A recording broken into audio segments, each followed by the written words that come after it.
Primeira Crônicas, capítulo 13. A arca é depositada em casa de Obed-edom.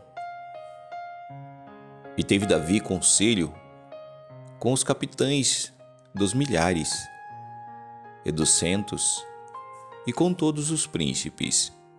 E disse Davi a toda a congregação de Israel: Se bem vos parece, e que vem do Senhor nosso Deus, enviemos depressa mensageiros a todos os nossos outros irmãos em todas as terras de Israel, e aos sacerdotes e aos levitas, com eles nas cidades e nos seus rabaldes, para que se ajuntem conosco e tornemos a trazer para nós a arca do nosso Deus, porque não a buscamos nos dias de Saul.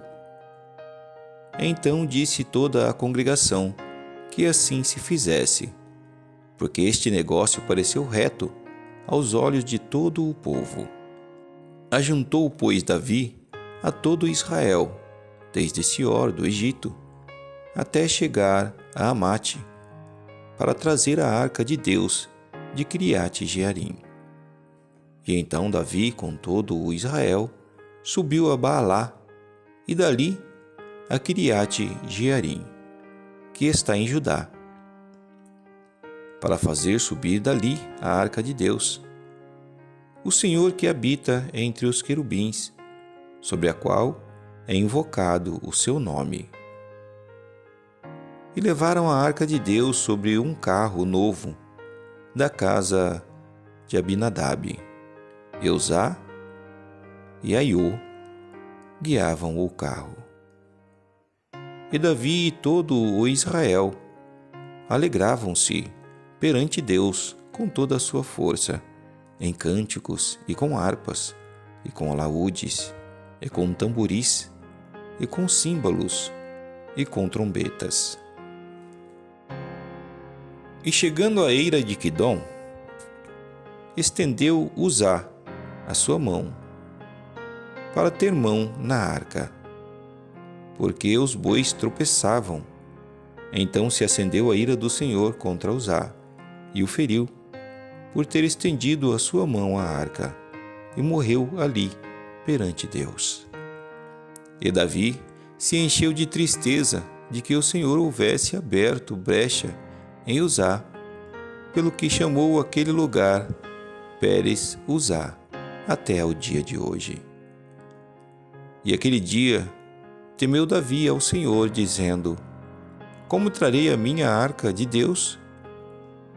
Pelo que Davi não trouxe a arca a si, a cidade de Davi, porém a fez retirar à casa de Obed-edom, o giteu.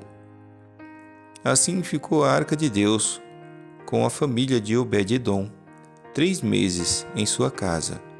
E o Senhor abençoou a casa de Obed-edom e tudo quanto tinha. 1 Crônicas, capítulo 14. Davi faz aliança com Irão. Então Irão, rei de Tiro, mandou mensageiros a Davi, e madeira de cedro, e pedreiros, e carpinteiros, para lhe edificar uma casa. E entendeu Davi que o Senhor o tinha confirmado rei sobre Israel, porque o seu reino se tinha muito exaltado, por amor do seu povo Israel. E Davi tomou ainda mais mulheres em Jerusalém, e gerou Davi ainda mais filhos e filhas. E estes são os nomes dos filhos que tinha em Jerusalém: Samuá, Sobabe, Natã e Salomão, Eibá, e Elizoá, e Eupelete, Nogá, e Nefeg, e Jafia, e Elisama, e Beliada, e Elifelete, Ouvindo, pois, os filisteus que Davi havia sido ungido rei sobre todo Israel, todos os filisteus subiram em busca de Davi, o que, ouvindo Davi, logo saiu contra eles. E vindo os filisteus, se estenderam pelo vale de Refaim.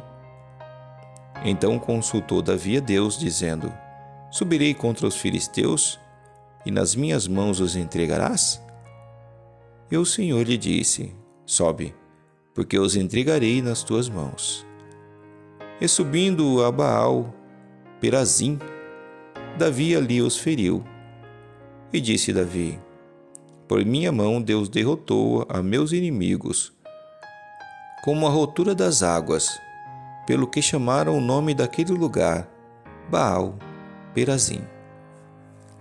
E deixaram ali seus deuses, e ordenou Davi que se queimassem a fogo. Porém os filisteus tornaram e se estenderam pelo vale. E tornou Davi a consultar a Deus. E disse-lhe Deus: Não subirás atrás deles, mas anda em roda por detrás deles, e venha eles por defronte das amoreiras. E há de ser que, ouvindo tu um ruído de andadura pelas copas das amoreiras, então saia a peleja, porque Deus haverá saído diante de ti, a ferir o exército dos filisteus. E fez Davi como Deus lhe ordenara, e feriram o exército dos filisteus, desde Gibeão até Gezer. Assim se espalhou o nome de Davi por todas aquelas terras, e o Senhor pôs o seu temor sobre todas aquelas gentes.